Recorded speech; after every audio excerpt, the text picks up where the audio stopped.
अब हम बात करेंगे एडवांटेजेस के बारे में कि आपको क्या क्या फायदे इसमें मिलते हैं। तो चलिए शुरू करते हैं। Advantage number 1, aesthetic appeal. जिस भी रूम में आप फॉल सीलिंग करते हैं उस रूम की काफी ज्यादा खूबसूरती बढ़ जाती है। उस रूम में आपको मिलता है uniform, elegant and organise look. आपके एक रूम की काफी ज्यादा खूबसूरती को फॉल सीलिंग बढ़ा देती है। आप चाहें तो अलग अलग डिजाइन का इस्तेमाल करके, अलग अलग लाइटों का इस्तेमाल करके उसकी खूबसूरती को और भी कहीं ज्यादा बढ़ा सकते हैं। Advantage number 2, conceal wire and pipes. आप क्या कर सकते हैं, फॉल सीलिंग को करके आप उसके अंदर किसी तरह की केबल को, वायरिंग को, जो हमारे एसी डक्ट है, एसी की जो पाइपिंग है या हमारी जो चिमनी की डक्ट है, उनको भी छिपा सकते हैं, जिससे कि जो आपकी सीलिंग है वो एक नीट एंड ऑर्गेनाइज दिखती है। यह भी आपके घर की खूबसूरती को बढ़ा देता है। Advantage number 3, sound insulation. जी हाँ, जो फॉल सीलिंग है वो एक साउंड इंसुलेशन का काम भी करती है। आपने देखा होगा जब हम मल्टी स्टोरी बिल्डिंग्स में रहते हैं, जो फॉल सीलिंग है वो हमें हेल्प करती है हमारे ऊपर से आने वाले नॉइज को रिड्यूस करने में, क्योंकि जो हमारी फॉल सीलिंग है वो हमारे मेन सीलिंग के नीचे होती है और उन दोनों के बीच में एक गैप होता है जो एयर गैप का काम करता है। साथ साथ वो हमारे साउंड बैरियर का काम भी करता है। जो ऊपर से आने वाला साउंड है वो उसके अंदर ट्रैप हो जाता है,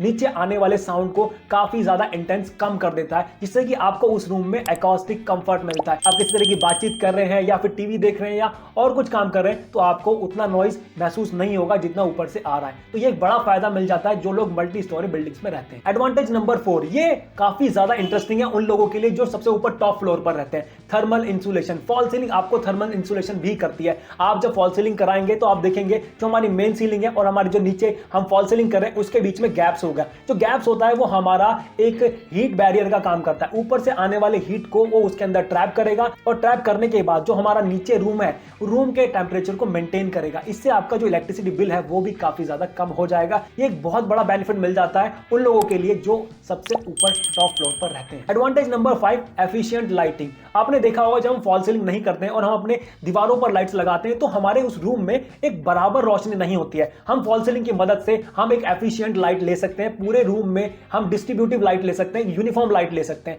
तो ये बहुत बड़ा फायदा होता है। उससे ये होगा कि हमारे उस रूम में जहां पर भी फॉल सीलिंग बनी है वहां पर एक आपको अच्छी रोशनी देखने को मिलेगी। बट जहां पर हम फॉल सीलिंग नहीं करते हैं वो उतनी रोशनी देखने को नहीं मिलती है। जो हमारी दीवार पर लाइट लगी है उसके आसपास तो रोशनी रहती है, पर थोड़ा सा दूर यानी कि दूसरी अपोजिट दीवार पर देखेंगे तो वहां पर उतनी रोशनी नहीं पहुंचती है। तो थोड़ा सा रूम की जो खूबसूरती है उतनी अच्छी नहीं लगती। अगर हम फॉल सीलिंग करते हैं तो ऐसा आपको देखने को नहीं मिलेगा। उस रूम की खूबसूरती और भी ज्यादा चमचमाती हुई हो जाती है। एडवांटेज नंबर 6, फ्लेक्सिबिलिटी इन डिजाइन। आपने देखा जो हमारी मेन सीलिंग होती है यानी कि जो हमारी आरसीसी स्लैब है वो एक प्लेन सरफेस है, वहां पर उतना ज्यादा खूबसूरत नहीं दिखता। हम लाइटिंग का इस्तेमाल नहीं कर सकते, उसे ज्यादा कोई अलग डिजाइन नहीं दे सकते। बट इसमें फॉल सीलिंग में आप अलग अलग डिजाइन करके उसकी कई ज्यादा खूबसूरती को बढ़ा सकते हैं। किसी तरीके का कोई भी कस्टमाइज डिजाइन बनाकर अपनी सीलिंग को दे सकते हैं एक नया आकार, एक नया लुक। ये थे आपके लिए कुछ ऐसे फायदे जो फॉल सीलिंग के साथ आपको मिल जाते हैं, बट कुछ ऐसे नुकसान भी हैं जिनको आपको जानना चाहिए। चलिए आगे मैं उसके बारे में भी बात कर लेता हूं। Disadvantage number 1, reduce room height. जिनके घर की हाइट जो है छोटी रहती है उनको तो खासकर ध्यान रखना है। फॉल सीलिंग काफी ज्यादा आपके कमरे की हाइट को कम कर देता है, क्योंकि एक अच्छा खासा स्पेस आपकी सीलिंग में लेने वाला है। आपके घर की हाइट छोटी है तो आपको फॉल सीलिंग नहीं कराना या फिर सोच समझ के कराना है। वो मैं आपको एडिशनल जानकारी आगे देने वाला हूं कि किस हाइट पर आपको अपने घर में फॉल सीलिंग करानी चाहिए या किस हाइट पे आपको फॉल सीलिंग नहीं करानी चाहिए। Disadvantage number 2, maintenance issue. देखिए जब भी हम फॉल सीलिंग करते हैं तो उसके अंदर वायरिंग जाती है, किसी तरह की पाइपिंग हमने ली है या कोई डक्ट पाइप हमारा जा रहा है या एसी की फिटिंग उसके अंदर से जा रही है तो उसको रिपेयर करना काफी ज्यादा मुश्किल हो जाता है। इसमें हमें क्या करना होगा, हमें फॉल सीलिंग को अपनी डिसमेंटल करना पड़ेगा। जब ये डिसमेंटल होगी तो उससे हमारी कॉस्ट बढ़ेगी, हमारा इनकन्वीनियंट काफी ज्यादा बढ़ जाता है। तो ये एक बहुत बड़ा नुकसान है। जब हम फॉल सीलिंग करते हैं तो हमें ये नुकसान को ध्यान में रखते हुए फॉल सीलिंग करना चाहिए। Disadvantage number 3, prone to damage. देखिए जो हम फॉल सीलिंग करते हैं वो डैमेज होने का काफी ज्यादा खतरा रहता है। जो हमारी मेन सीलिंग है वो आरसीसी से बनी हुई है, इसके अंदर डैमेज होने का कोई खतरा नहीं है। कोई मॉइस्चर आ जाए, कोई पसीलन आ जाए तो इसमें कोई दिक्कत नहीं होती है। बट जो हमारी फॉल सीलिंग के मटेरियल है वो काफी ज्यादा प्रोन होते हैं, वो काफी ज्यादा इजीली डैमेज हो सकते हैं। जैसे कि हमारा जिप्सम बोर्ड की फॉल सीलिंग, जिप्सम बोर्ड की फॉल सीलिंग किसी तरह के मॉइस्चर के कांटेक्ट में आती है या फिर किसी तरह की सीलन इसके कांटेक्ट में आ जाएगी तो ये जो बोर्ड है वो सड़ने लग जाता है और एक बदबू भी आपके कमरे में कर देगा। तो आपको ये ध्यान रखना है जब भी आप फॉल सीलिंग करें सोच समझकर मटेरियल का इस्तेमाल करें। Disadvantage number 4, higher initial cost. जब भी आप होम रेनोवेशन का काम करेंगे या नया घर बनाएंगे और सोचेंगे कि हम फॉल सीलिंग कराने वाले हैं तो आपकी कॉस्ट काफी ज्यादा बढ़ेगी, बजट आपको बढ़ाना पड़ेगा, क्योंकि ये